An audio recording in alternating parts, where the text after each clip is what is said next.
Alors, on a expliqué il y a quelques jours que dans le din de mitzvot Sichot Kavana, il y avait plusieurs catégories de mitzvot, et notamment la mitzvah qu'on est Mekayem, que l'on accomplit que en 10 ans, en la 10 ans. D'accord? Mitzvah Ba'amira.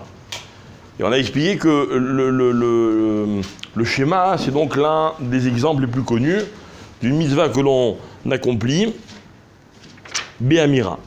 D'accord?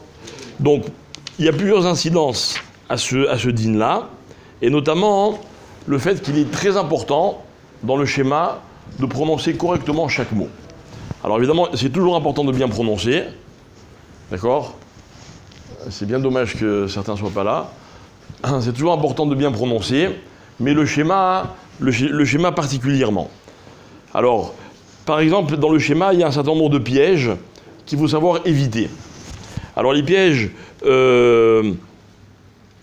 particulièrement, c'est par exemple les mots qui ont la même lettre à la fin et au début, deux mots qui se suivent. D'accord? Par exemple, alors vous qui connaissez le schéma par cœur, hein? Bechol levavcha, chazak. Si on dit un peu trop vite, on va dire Bechol levavcha, on va pas prononcer deux fois le lamed. Donc faire attention de détacher les deux lamed. Également, de faire attention de détacher les mots qui sont suivis par la lettre Aleph. Okay? Par exemple, on va dire dans le deuxième paragraphe, Ukshartem otam leot. Et si on ne fait pas attention, on va dire Ukshartem otam, et on dirait qu'on dit Ukshartem motam. D'accord? Alors que c'est deux mots bien distincts qu'il faut savoir bien séparer. Autre exemple, on va dire Vechara af. D'accord? Si on ne sépare pas bien, ça fait Vecharaf. Or, c'est deux mots, encore une fois, qui sont bien distincts l'un de l'autre. Donc, c'est très important de faire attention à cela. Autre exemple, on va dire Ul Ovdo, par exemple. Ok?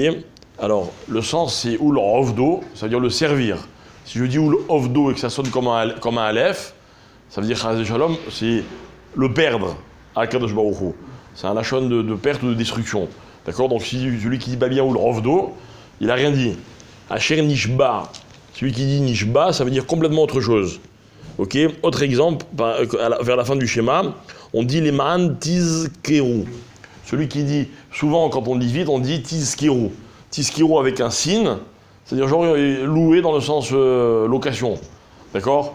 Tizkeru, c'est de se rappeler. C'est une mitzvah assez minatora. Ok? Avec un Z, voilà, si vous voulez.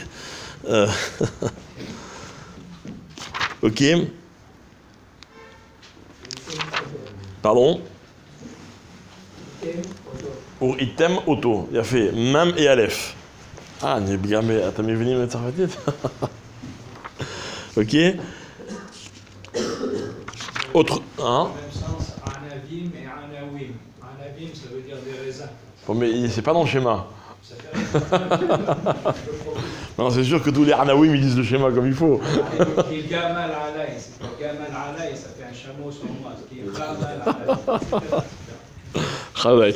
Bon, mais ce qu'on vient d'expliquer, c'est que on est yotse du schéma quand on le prononce bien. D'accord? Maintenant, les maasé, Bedi Avad, quelqu'un qui a pas bien prononcé.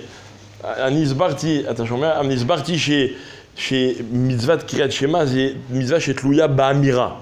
Yesh mitzvot chez Yesh Maaseh, yesh mitzvot chez Amira. C'est kama sugim. אז צריך מאוד להיזהר איך אומרים את השמה. אבל מי שאמר ולא נזהר לגמרי, הוא גם יצא בדיעבד. אבל חבל, כי עם כל החשיבות של המצווה זה להגיד, צריך להיזהר. Pareil, quand on dit par le schéma Israël, il y a un digne de dire, de séparer les mots. Schéma Israël, Hachem Elokeinu, Hachem Echad. Pas que ce soit d'un seul bloc, et que là, c'est pas un problème de prononciation, mais c'est un problème de kavana. Ok? Autre halakha très importante, c'est de réciter la bracha Schéma Israël, de la faire à voix haute. D'accord? Donc c'est pour ça que quand le Chazan il arrive à Schéma Israël, en général tout le tzibour il dit à voix haute. C'est-à-dire qu'il a dit Schéma Israël mais kol ram. Mishé mitpaïl mat tzibour, כמובן. Mishé me'acher, azvolo, achol afker le kol tzibour. Aval Mishimit Palelim Kulam, Tsakalagedze Bekolram. D'accord?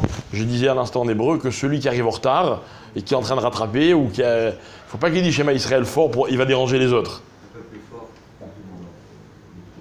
J'ai pas compris. Ah. Hein? Non, par exemple, toi, tu es un peu en retard, ils sont déjà au milieu du schéma, et tu dis Shema Israël. Il dit pas fort, pour pas déranger les autres. Mais si tu es avec le Tzibour, c'est bien que tout le Tzibour, chacun, il dise fort. Entre parenthèses, pourquoi il ne faut pas dire fort si on est en retard? Parce que il y a marqué dans le Ravaï Gaon qui ramène que quand la Shrina, elle entend un Beth Knesset, et elle entend que chacun il est dans un autre endroit, d'accord? Elle est mistaleket, elle s'en va.